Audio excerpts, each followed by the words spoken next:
So this is a Ram 1500 transmission. What does this thing weigh before we start doing the modifications to it? So we're going to work on getting this on the scale.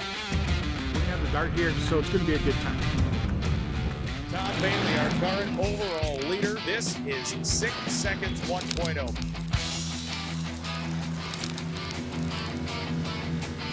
Tom Bailey's win at Drag Week 2018.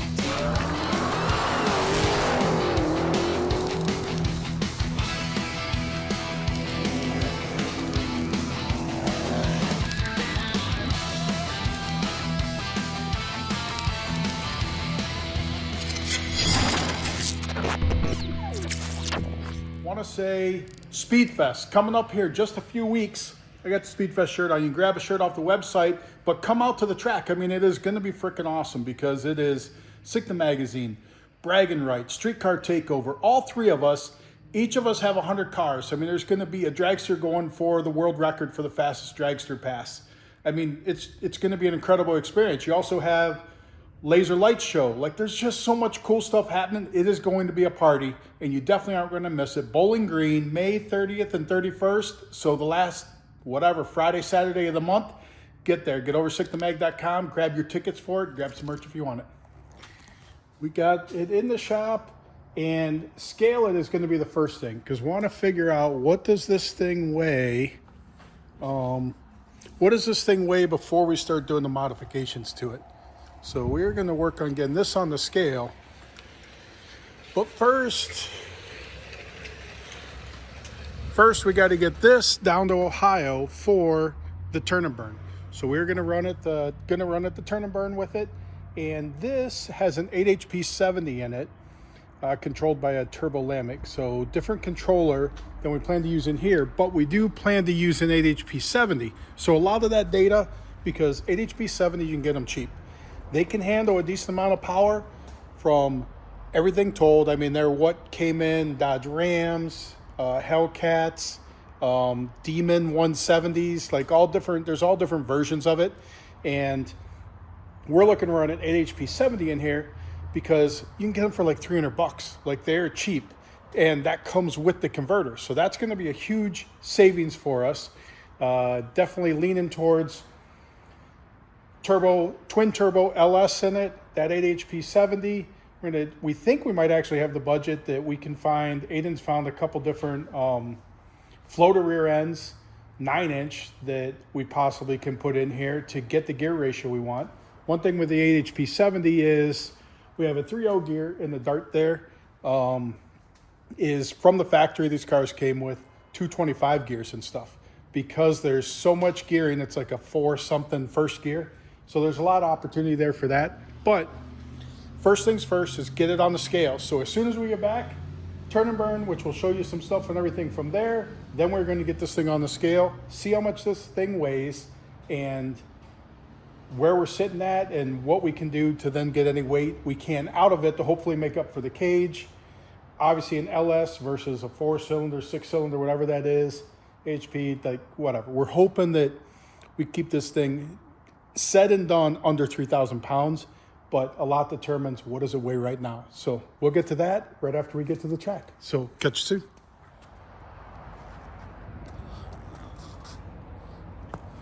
All right, kicking things off at Turn and Burn. Got the truck, unloaded the car, brought it over here to Goodyear headquarters. So that's where we are at, and Goodyear police escort, but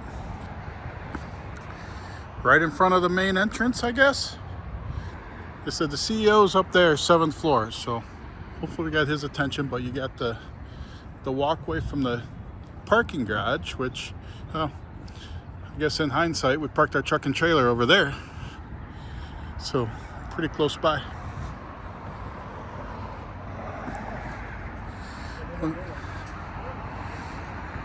There's the bridge. Here's the mastermind of the whole thing. So, morning, Jason. Good morning. Morning, Alyssa. Yes. Is that your replacement marketing person? Yeah, the other one's gone? This is my replacement eventually. Oh, gotcha. So welcome. The famous Goodyear clock tower you can see from the expressway. So, and you said you're taking us to the old Goodyear bowling alley and everything later, Yeah, right? we'll do some bowling. Okay. Sure. So, No. So this is actually, this is plant number 2. So this plant was built early 1900s.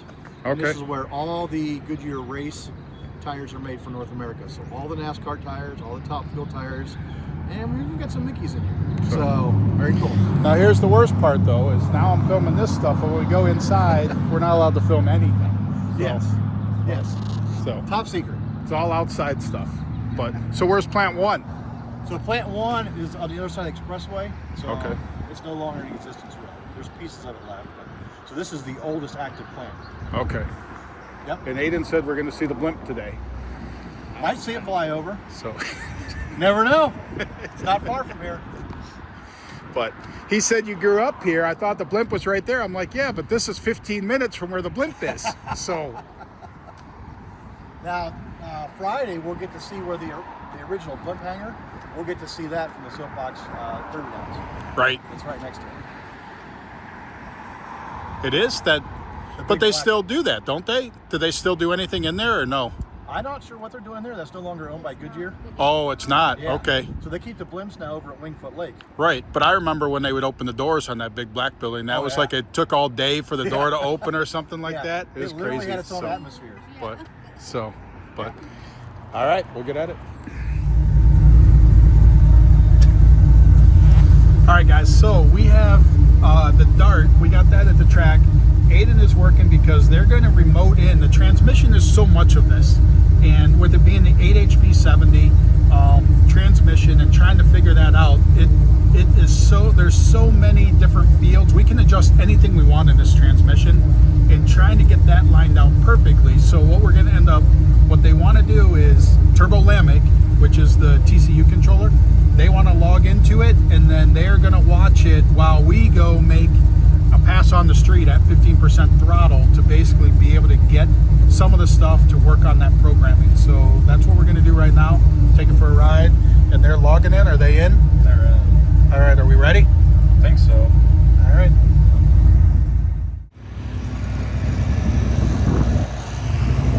All right, so we drove it around a little bit. They made some adjustments. Have you checked tire pressure? No. So they're opening the track up, waiting to find if I'm allowed to make a full throttle hit. Probably only go to the 8, try and figure it out. They definitely, the video, the first pass, they definitely don't like that video. So because the lockup engaged, there's something engaged there that definitely we don't want to do for the transmission. There's so much, like with these 8 speeds and the capabilities of them is why this is the transmission that we've picked for the Cheap Car Challenge, because we feel it's going to give us a real advantage having 8 speeds there, being able to run different gear ratios, and then being able to control it. If you saw the glimpse of the screen earlier when Aiden was on there, literally everything in the transmission you can control, just like an engine. So I mean, and it's hook a laptop to it. So that's something we've never done with the transmissions. You kind of take a transmission shop and they give you a setup and everything, and you can control a lot with your fluid pressure. So that's why we run dump valves and different stuff like that. This stuff's all built into the transmission. So we're gonna get up there, make a pass with it, and it's all just, we're looking for small incremental gains with it. The 947, right off the hit, I was out of it early. I mean, can't ask for anything better on the beginning of it. Obviously we hope that we've got another half second plus in there to get this down in the 8s by the end of the week, and we'll see how that goes.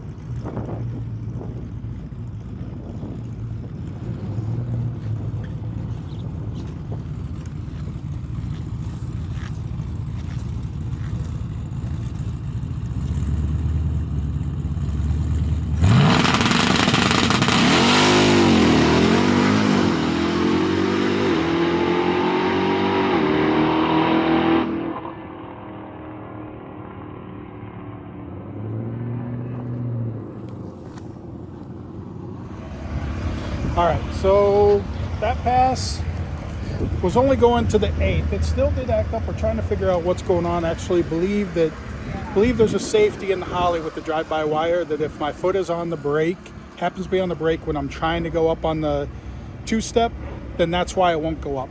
Is that safety is hooked up, and I guess drive-by-wire, it only takes effect. So, but for whatever reason, when I got off the gas, got back on the gas, I was able to get up on the two-step and then launch. It definitely improved. We launched in second gear, so we did go 134 to the 60. I think we were 140 yesterday, and 584, 118. So we gained 2/10 on it, so which is good. Means we're definitely going in the right direction.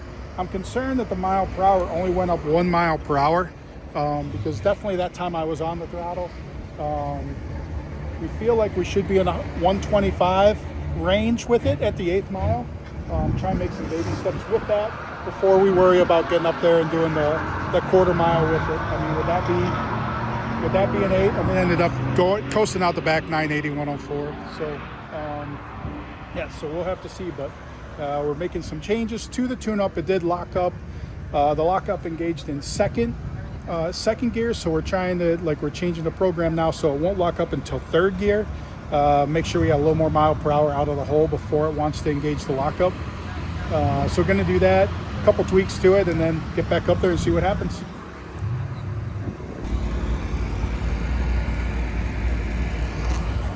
All right, that's not what we were looking for with it. It definitely lugged down. We did change to where it wasn't going to lock up until third gear, but it definitely lugged down. Now, one thing is, I guess the safety or a safety built in the transmission is if it starts to slip, then it locks the clutches in to try to preserve the transmission. So don't know if we hit that safety because we did do a little tweaks with the power and make some small changes there. Don't know if that's it or in the transmission. So now we got to download everything, look at it, and see what happened because it slowed way down. I think I started to get out of it. And I'm like, oh no, I'll just run through the 8.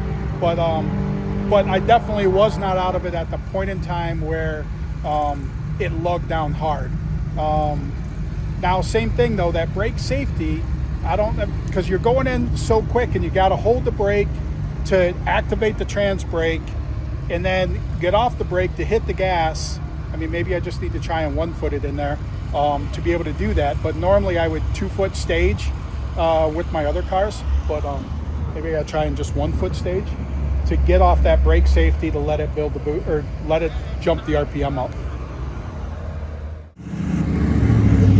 All right, so a minor issue is this must be swelling up some, but it's actually cutting into the pulley. You can see that. So I need to locate a upper radiator hose. I think we just need to chop it a little more to slide it on there so it doesn't have that angle there. Hopefully that'll square that away. Wasn't rubbing before. It's only happened here, so maybe it's just swelling up a little bit and make that adjustment to it. We're also looking at both the engine transmission setup on how to deal with the lockup.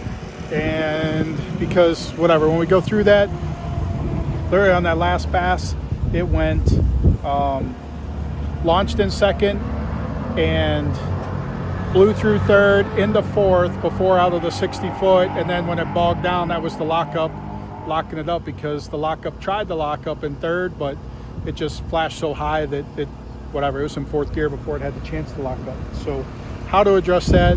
Somebody said it's one of these 8HP issues that you only really want to launch with it unlocked, lock it up right away, and then keep it locked. But hey, learning curves with the 8HP 70.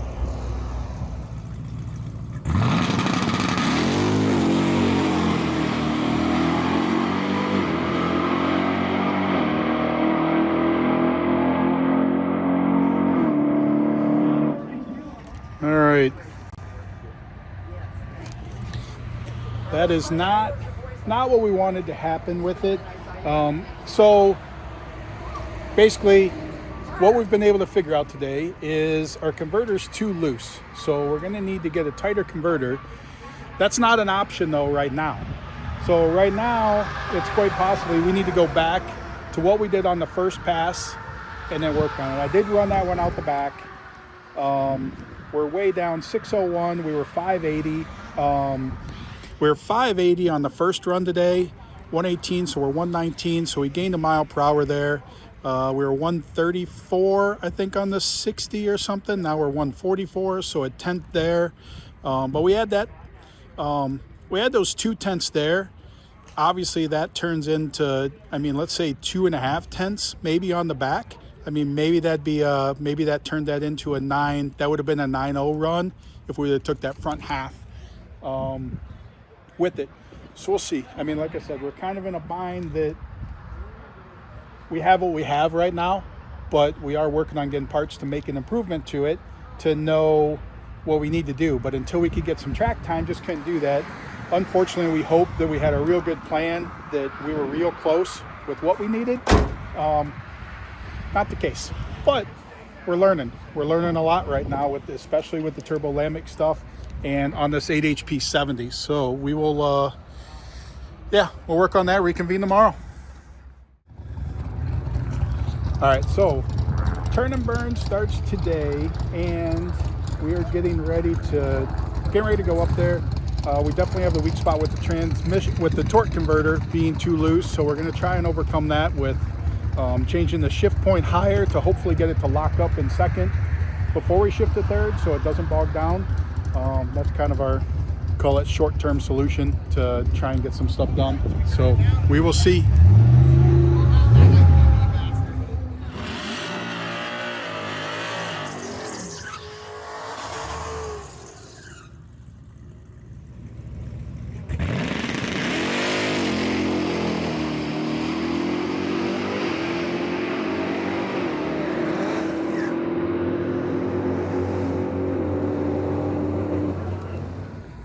All right, that is not what we wanted there. It definitely slowed down from where we were last night. We were trying to get it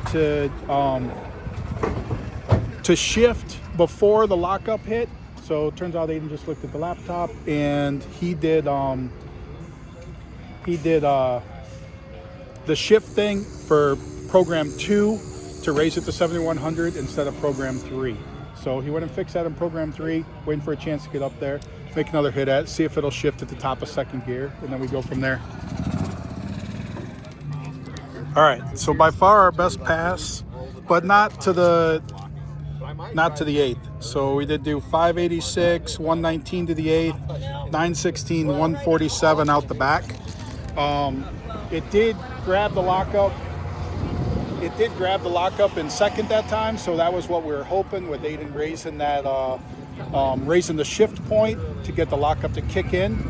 So we're just gonna have to play with that. But if we somehow could duplicate, I mean, our first run yesterday, that 580, that's 6 numbers off there. I mean, we're definitely, it'd be in the 9.0s with it right there if we can make that happen. But it's, I don't know if we'll make another pass or we'll call that good and get ready to hit the road here. So. To cut him out of it. And you can't step on the center console. All right.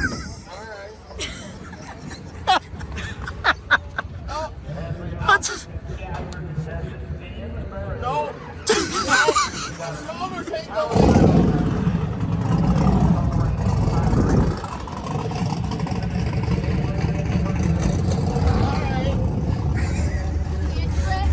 My shoulders won't. Okay, wrap build.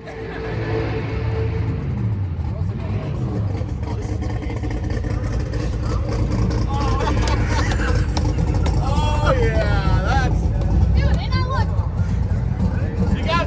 Look at all that leg room. at that leg room. Oh, look at all that leg room. All right, now you're back there for the duration. Yeah. That's what it takes to be able to get your shoulders through. Unless your ass is bigger than your shoulders. That's a lot of work. All right, so we got the Dart. Aiden's got this set up. Plug into the Holly, plug into the Turbo Lamake. Smart wire is dash control, but this is push button. So therefore with the Turbo Lamake, it just got push button for all the gears with paddle shifters on the steering wheel. Basically, I mean, you drive it like a regular car. I mean, just basically put it in drive, press the drive button and go. If you want to race it, switch it to manual mode, you just press that. You have the drive button, you press that, and then that just activates your paddle shifters. But anytime you can downshift or upshift with the paddle shifters, even in normal drive mode. But if you put it in manual mode, then it won't auto shift. That it'll still auto shift, but at a much higher race RPM. So pretty sweet. The Holly display in the middle. I mean, that's how we did with the Durango, and it just seems like it's a good spot because the steering wheel is never blocking it. I mean, you and your co-pilot can look at it, and I mean, Aiden was playing video games on there earlier when we were trying to drive. But that's the and wireless charge. Put your phone on there, Aiden. So there you go. It's got the wireless chargers, which is awesome for navigation because we've been following the GPS on the route and everything. And I mean, you put your phone right there, you look down and just able to follow the navigation right there on that. Aiden hasn't figured out a way yet to put your phone up on the Holly display to show everything. But it's got a back seat. Obviously our Race Tech seats. It's got a back seat. We just we had a bet that this is the only way in there, so you can get the helmet or anything back there. We did bet $20 and somebody went back there, but had a big guy try and do it and for $200 and he could not get back there. So it's impossible to get back there for a normal sized person. Only a tiny person could ever make it to the back seat because these just pop open. They do not roll down. So, but and it has the mood lighting in the doors, so when the door is open, then that light turns on. So same thing when the trunk's open. It's got lights in there. You can't really see it right now. We did upgrade our pump. We did have 4, and we're running. This is our intercool pump, a little Davis Craig one. Well, we did experience, we had 200 intake air temps. So we went to a water pump we got from Summit yesterday. Stopped by Big 3, temporarily installed that in there and plumbed it from our ice tank so that hopefully we can keep it cool on the next pass. As long as the rain stays away, we can get some passes in. But that's a little rundown. I mean, once again, I mean, the freaking, those Steelies with the hubcaps, the Bogart rims in the back and front, just looks so cool. But nitrous, we're not using the nitrous at all currently. That's just in case. We're hoping to get this thing down in the 8s without having to do that. And I mean, this is just a red eye with a cam and valve spring upgrade. So it's very basic. You can buy it as a crate motor. Put it in there. It's been running cool as cucumber. It's a cool week, but we've had a hard time keeping any type of temperature in it. But there's a little rundown. All right, so we made it to the Purgatory. This is where Shawshank Redemption was filmed. Such a cool looking building.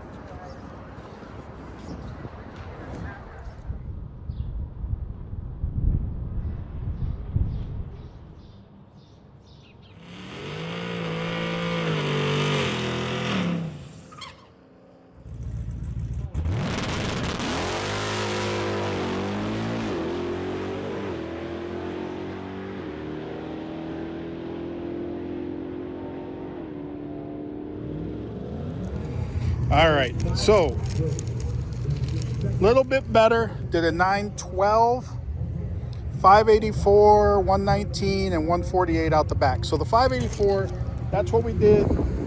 The first, our first good pass is what we did with that 584. So, I mean, that's good. We're limited, like we said, on the the converter. So we're trying to mess around with that. We did the best with not drawing it down too much. They did kind of a softer lockup on it, so that helped with it. but we're restricted with that. Also, manifold air temp got up to 198. It's a little bit cooler than the other day, but I mean, we did change.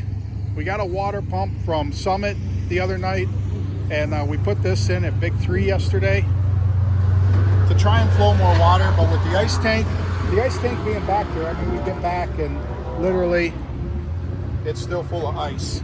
So our problem isn't the amount of ice water that we have. Our problem is that we're just not pumping it through the intercooler fast enough. So that's something that we're going to have to work on.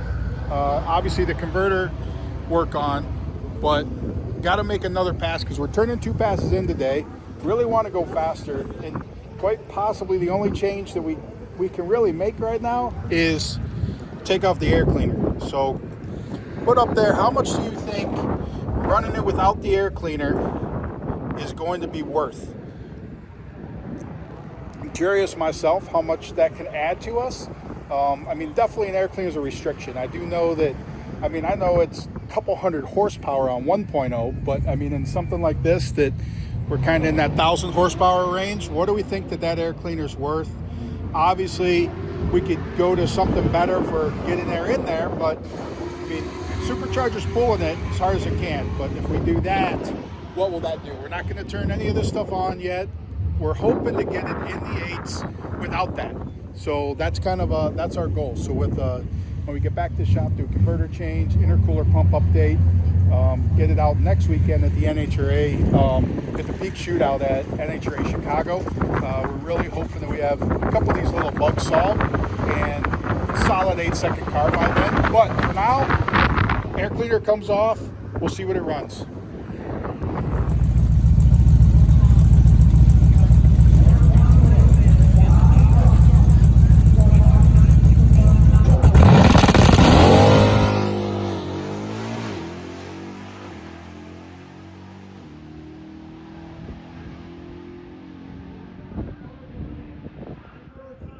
All right, guys, well, that really, air cleaner removed was the only difference, and it did not make much of a difference. We actually slowed down 913, 148.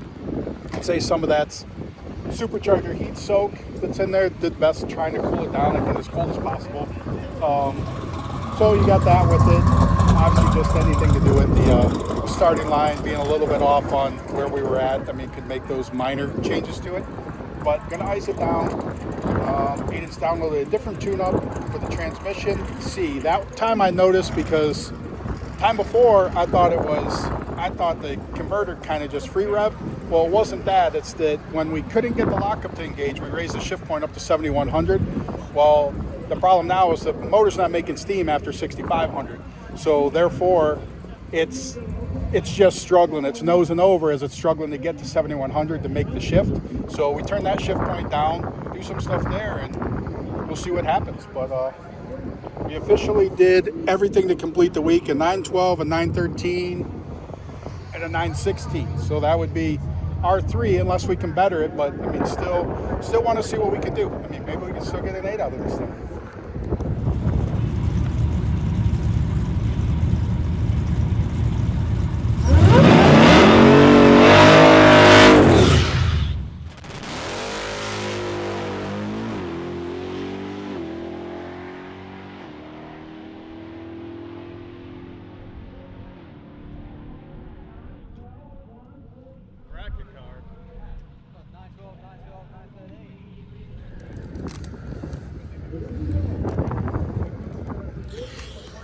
All right, well, that was nothing. That was basically the third run in a row between 912 and 913. It's crazy because it felt better, a little more mile per hour. We did break 120 in the 8th, 149 in the quarter, but definitely still, I mean, we were 137. I think we were 136 or something last time. 584, which that was the same as last time. It was a 584 to the 8th. So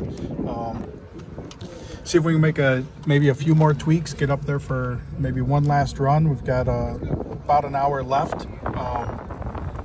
And yeah, we'll go from there, see what happens. All right, we're gonna make one last run. See if we can get past that 912 hurdle. trying to cool down the intercooler as much as possible. And a couple little tweaks and dabs here and there. And what do you think, Aiden? We'll see what happens. All right, guys, that is a wrap on that. We tried with the last pass to give it a little more power, a little more time off the line without the converter being able to be matched up to it. Literally, it blew right through the gears because the lockup couldn't grab it. So it was in 6th or 7th gear by 2 seconds. So what I got out of it, and obviously we're going to have to get back to the shop, get the tender and get ready for next week. Hopefully get into the 8s.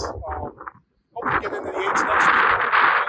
That's what we got. We're going to get back to the shop now, though. Want to get the Volvo scale. Want to see how much that thing weighs so that we know our starting weight when we start tearing that thing apart. So hightail it out of here after the award ceremony.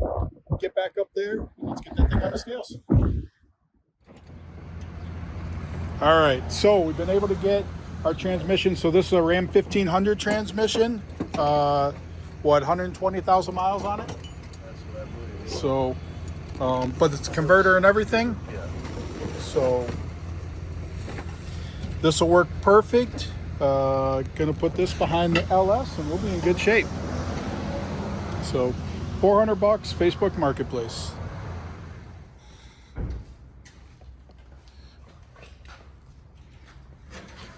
All right, any guesses on what this thing's going to weigh as we get ready to pull her up on the scales? We'll have the jump box weight will be added to it, but to hopefully get this thing started. So know that soon available will be this drivetrain because that's coming out of there. We will have that available as well as other miscellaneous parts we take off here, but we will know what the weight is of this.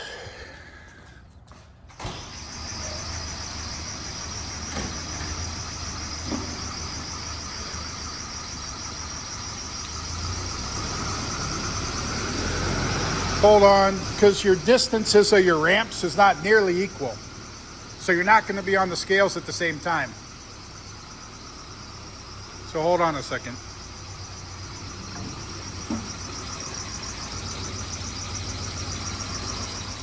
Okay, keep going.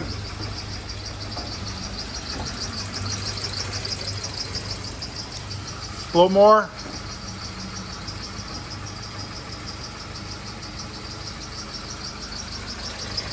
Is it on this? Okay, come a little more. Stop. All right.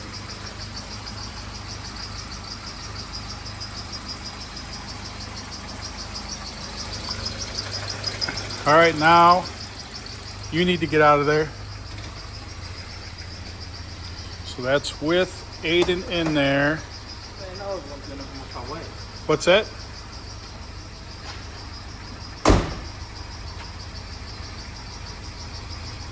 Glare on there, but 3,033, pretty much a perfect 50-50 balance. If it can keep that.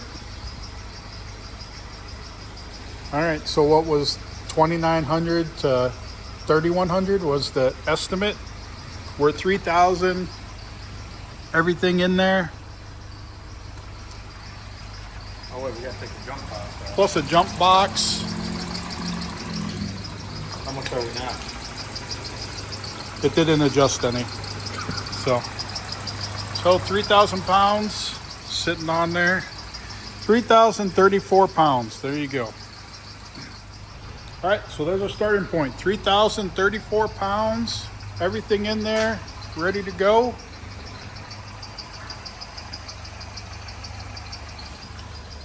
Give us a guess as to once we have LS, automatic, different rear end, roll cage, interior gutted, as much as we can wait, we can get out of here, then what's your guess? And was your guess that it would be 3,000 pounds for a station wagon? Complete?